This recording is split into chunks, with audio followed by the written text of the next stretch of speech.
บอกเราวันนั้นจะมาก่อสร้างตลาดสดในแห่งหอยเนี่ยเน้นการควบคุมจิตใจด่าเลยคุณโอ้ด่าเลยเรื่องมันเป็นอย่างเงี้ย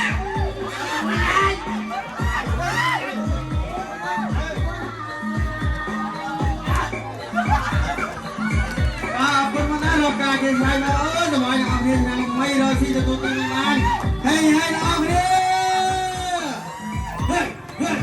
เอาไปดีกว่านะสงการเดินทางมา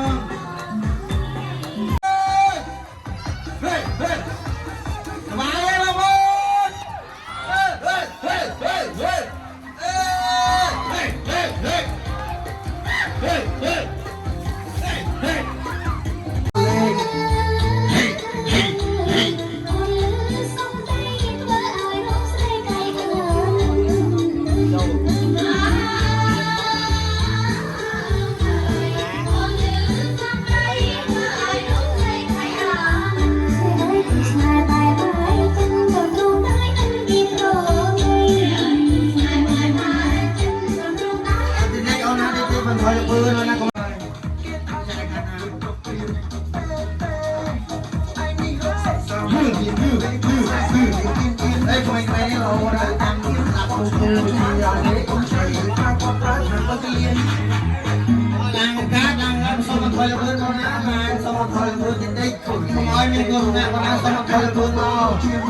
โอ้เอาคนมาส่งจุนโปบงส่งมาเพื่อนเราสิตะกูเกมาทอการทำไว้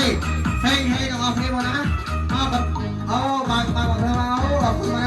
ตัดไปการบงช่วยโจรูนี่คือจะมาไม่พอแต่ละการยังไม่สมบูรณ์เนี่ยไปไงจะทำไง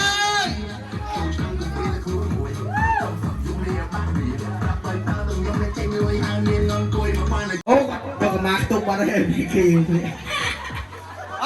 ตามมาโอ้ยปีไป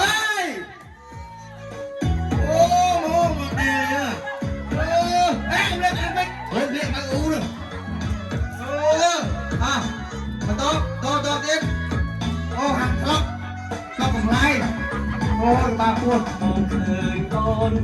ไม่หกมาเฮ้ย